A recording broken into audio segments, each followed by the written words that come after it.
नमस्कार, मैं हूं आपके साथ पलक शर्मा। आइए नजर डालते हैं फटाफट खबरों की ओर। तमिलनाडु में राज्य सरकार और राज्यपाल फिर आमने सामने आ गए हैं। दरअसल राज्यपाल आर.एन. रवि ने सीएम स्टालिन की सिफारिश के बावजूद विधायक पद पर बहाल हुए के पोनमुडी को मंत्री पद की शपथ दिलाने से इनकार कर दिया है। आय से अधिक संपत्ति के मामले में के पोनमुडी को मंत्री पद से हाथ धोना पड़ा था और उनकी विधायकी भी चली गई थी। अब सुप्रीम कोर्ट द्वारा पोनमुडी की सजा पर रोक लगाने के बाद राज्यपाल ने उन्हें मंत्री पद की शपथ दिलाने से इनकार कर दिया है। रूसी राष्ट्रपति पुतिन ने यूक्रेन में युद्ध को बड़े पैमाने पर बढ़ाने की घोषणा की। उन्होंने कहा कि अगर यूक्रेन में उनकी कार्यवाही को चुनौती दी गई तो परमाणु हथियारों का इस्तेमाल किया जाएगा। गौरतलब है कि रूस के पास सबसे बड़ा शस्त्रागार है जो दुनिया को कई बार बर्बाद कर सकता है। इससे अमेरिका, नाटो और यूरोपीय देश चौंक गए। हालांकि वे जानते हैं कि परमाणु हथियारों का इस्तेमाल जल्दबाजी में करने की संभावना नहीं है। साउथ सुपरस्टार सूर्या इन दिनों अपनी अपकमिंग फिल्म कांगुवा को लेकर चर्चा में है। फिल्म की घोषणा के बाद से फैंस सूर्या की इस फिल्म का बेसब्री से इंतजार कर रहे हैं। अब कांगुवा को लेकर एक बड़ा अपडेट सामने आया है। निर्देशक सिरुथाई शिवा के निर्देशन में बनी इस फिल्म के टीजर की रिलीज डेट का ऐलान कर दिया गया है।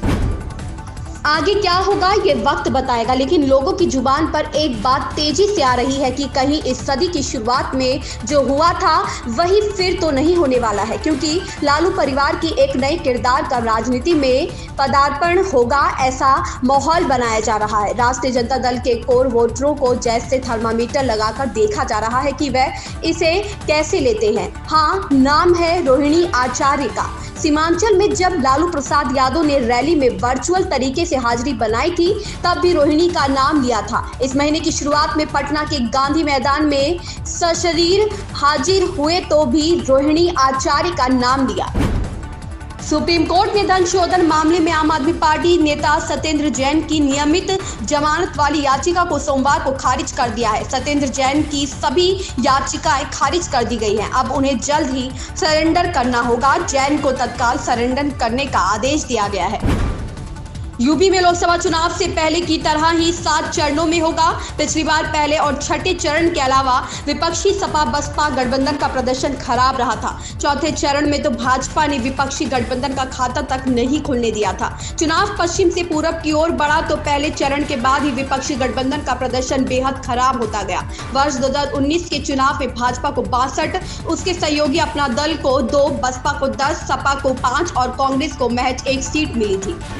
होली के त्योहार के अब कुछ ही दिन बाकी है। वृंदावन की होली के बाद काशी की रंग भरी होली और मसान की होली पर हर किसी की नजर टिकी होती है। ऐसे में इस पर्व को लेकर काशी वासियों में काफी उत्साह देखने को मिल रहा है। काशी में मार्केट की रौनक लोगों का उत्साह और बढ़ा रही है।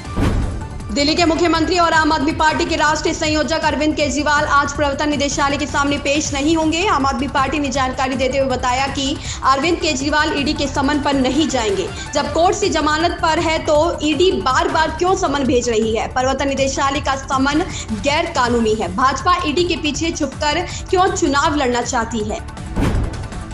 कांग्रेस छोड़कर भाजपा में शामिल हुए बद्रीनाथ से विधायक रहे राजेंद्र भंडारी को लेकर कांग्रेस प्रदेश अध्यक्ष करण महारा ने मौका परस्त करार दिया। पत्रकार वार्ता में उन्होंने कहा कि पार्टी के कई नेता भाजपा में गए हैं, लेकिन राजेंद्र भंडारी जैसा मौका परस्ती का उदाहरण कोई और दे नहीं सकता है।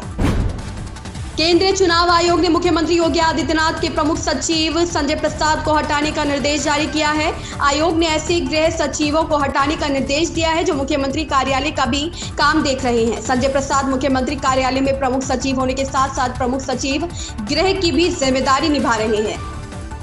इन खबरों में बस इतना ही। बने रहें हमारे साथ।